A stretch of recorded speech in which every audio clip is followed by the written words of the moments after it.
silakan ngobrol-ngobrol. Pak Andre punya pertanyaan? Silakan kalau ada. Kalau saya sih nggak ada. Aku dengar kamu dulu awal-awal karir pernah dibayar 250.000 gitu. Ya. Perasaan lu gimana? Awalnya bahkan sebelum main beneran bikin properti. Oh, di art dulu ya? Di art dulu buat Cagur waktu itu. Jadi butuh properti apa gue bikinin biasanya. Oh, sebelum masuk ke Cagur kamu jadi properti dulu di situ? Iya. Bantu-bantuin Cagur waktu itu. Bantu-bantuin Cagur waktu itu. Nggak ada penonton ya gue cuekin. Waktu masuk Cagur di audisi dulu nggak? Enggak, waktu itu pas bel aja saya masuk langsung. Iya. Nggak ada audisi kebetulan, alhamdulillah. Sebenarnya saya termasuk beruntung karena saya justru nggak ada di nama yang akan diaudisi. Sedih. Nggak, gue tahu banget Wendy ini dulu sebetulnya dia lebih ke ngedance ya. Dia tuh penari sebetulnya. Tapi apapun dia lakuin ya. Kau so tahu banget. Bener, Wendy itu penari. Enggak, hidup gue kok dia so tahu gitu. Oke, Wendy pernah jadi kru sound system ya? Ya, sistem, bukan sistem. Lah, saya kan orang Sunda nggak bisa ngomong sistem. Itu bisa, Pak. Waktu di sound system kamu kesetrum berapa kali? Alhamdulillah nggak nyampe. Nggak nyampe kesetrum? Nggak nyampe ke setrum, kerja aja sebatas kerja. Kerja. Waktu itu saya nggak lihat berapa jumlah yang saya dapat kok, alhamdulillah. Saya cuma melihat berapa yang ditransfer itu aja. Oke. Nah, Mbak Inul ini awal karir, Mbak Inul pernah nyanyi ke Batam ya. Tapi katanya ditipu. Bukan ditipu, disekap. Disekap? Maksudnya gimana? Ya udah dimasukin kamar, nggak boleh keluar-keluar. Waktu keluar juga kalau ke kamar mandi itu pun ditungguin gitu. Alasannya apa kok? Mau dibawa, jadi malam-malam pernah mau dibawa ke tempat hiburan itu di Darus Danan Cantik, terus suruh nemenin om-om gitu. Ya, Masya Allah. Tapi masuknya itu jauh, jadi kita pergi naik mobil dulu, semacam kayak di pelabuhan, terus masuk naik speedboat itu mata kita ditutup, mungkin sejaman, nggak tahu sejam 2 jam gitu.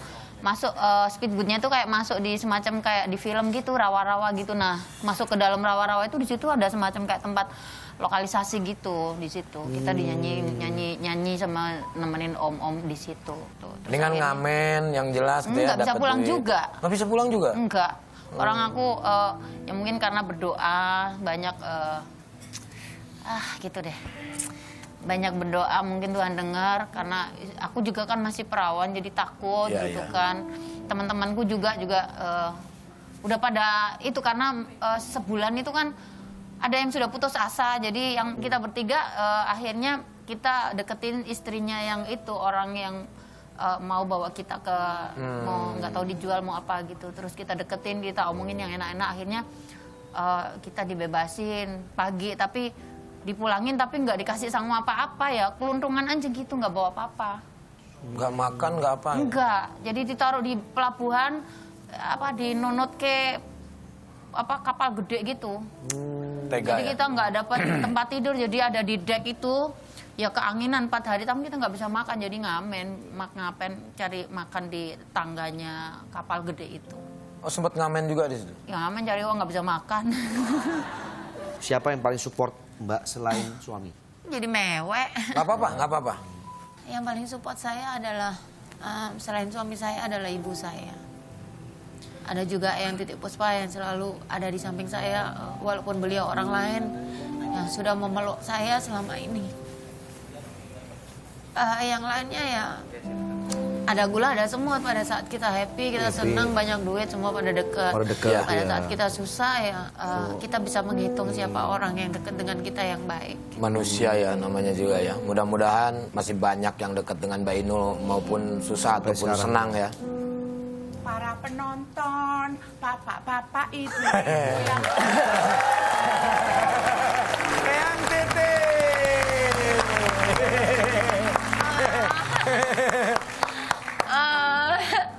Eyang, silakan Eyang.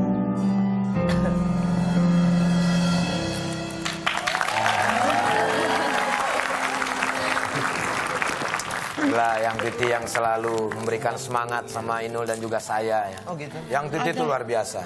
Ada titipan dari Ratu Elizabeth Taylor. Saya kirain Ratu Buaya. Sudah kaget saya.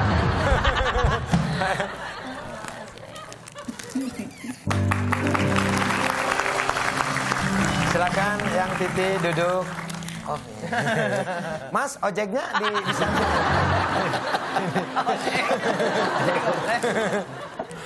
Terima kasih. Mohon maaf, ini saya pakai helm hijau apa biru? Ojek online. Iya. Yang Titi terima kasih sudah datang di ini Talk Show. Ini tukang mewek. Iya. Dikit-dikit mewek, iya. Tapi kalau kerja dia totally. Total ya, Iya, dalam total hal kalau apapun. kerja. Tapi kalau ada sesuatu gitu, nyes.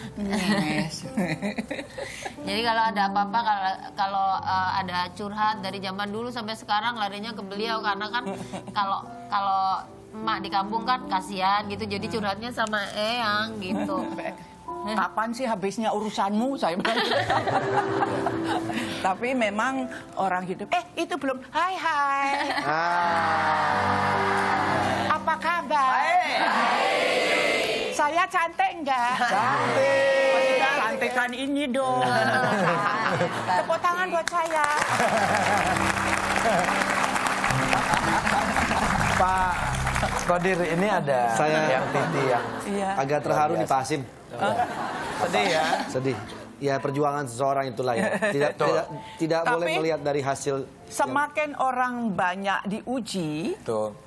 kalau kita menerima dengan secara sadar bahwa hidup itu tidak semudah itu kita semakin terpacu.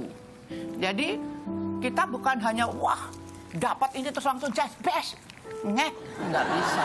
Tapi memang benar hidup itu penuh dengan ujian ya. Ibaratnya kita sekolah, kalau kita ujian itu lulus ya, insya Allah kita akan meningkat lagi, naik kelas ya. Mbak Inul dulu katanya nggak mau kalau ke Jakarta. Digosok-gosok sama si Eyang. Nah, Eyang gimana waktu itu meyakinkan meyakinkan Mbak Inul untuk mantep hatinya ke Jakarta? Ya kamu baru segitu aja udah melempem, saya bilang. Apa itu tandanya kamu tidak percaya sama Tuhan? Saya bilang gitu. Kerjakan. Ceritain dulu saya bagaimana dulu dari encerit sampai encerutnya saya. Jadi dia melihat itu keadaan saya, akhirnya percaya juga. Udah, waktunya biarin aja, saya bilang gitu. Terus, lah saya makan dari mana gitu kan? Iya. Kamu punya apa? Ya duit saya sudah habis buat gini. Kamu punya rumah tak? Iya. Ya udah, rumahmu masukkan ke bank. Nah, dari situ kamu bikin sesuatu. Udah punya deh karaoke. Luar biasa. Kalau menurut Wendy, sosok Mbak Inul ini seperti apa dari perjuangan nol sampai sekarang ini? Dia luar biasa. Luar biasa. Karena saya termasuk yang mengikuti juga dari awal sebelum muncul di TV. Pernah memparodikan juga ya waktu itu ya? Saya juga sudah diperlihatkan video-videonya Betul. Mbak Inul waktu perform di panggung. Ini orang luar biasa. Dan saya pernah mengikuti, maksudnya jadi Inul waktu itu.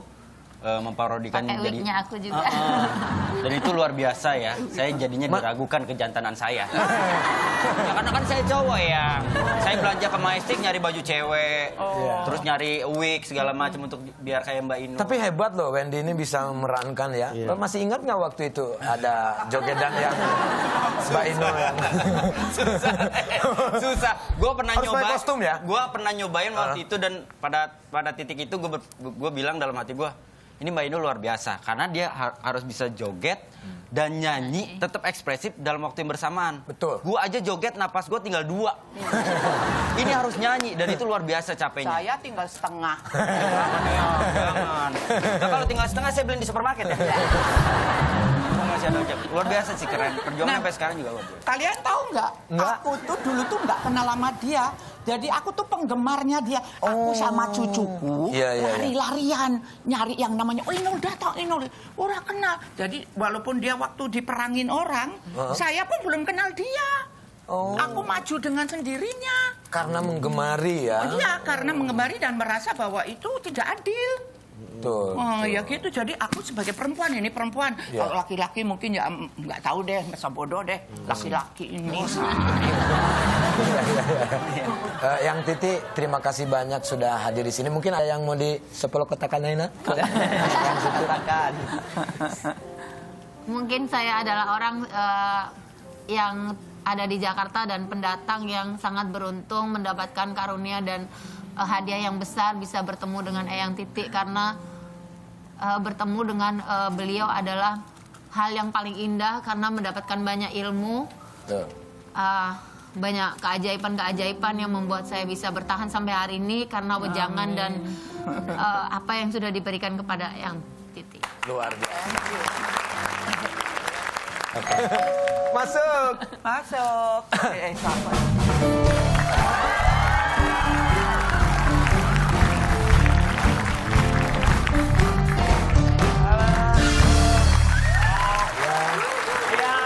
Ketemu lagi.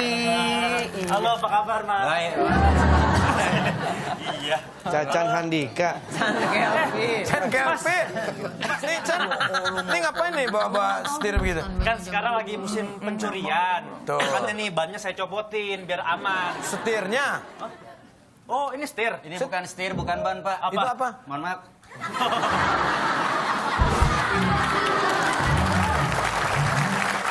Saya kirain setir. Pertanyaannya, Buat gabah. kenapa di atas setir selalu ada yang namanya klakson? Karena buat Tidin. Salah. Salah. Kenapa di atas setir selalu ada klakson? Karena kalau di atas nyemping itu namanya soto. Iya benar. Nggak kepikiran ya? Gimana? Gak kepikiran loh. Kepikiran, bener, bener. Coba. Udah Nih. pernah dipukul. Ini akan ada lagi penampilan dari Ran. Makanya jangan kemana-mana ya. Masih banyak kejutan-kejutan dari Ini Talk Show pada malam hari ini. Di sini aja.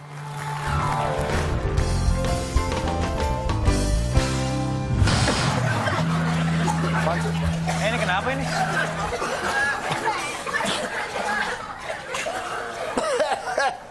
Ini kenapa nih? Nah untuk next year-nya gue berharap sih ngundang tamunya yang lebih apa ya, out of the box lagi gitu maksud gue. Siapa tahu lu bisa ngundang Presiden Joko Widodo gitu. Jadi gak cuman ngomong tentang hiburan aja, tapi di luar itu juga orang-orang akan ngeliat gitu.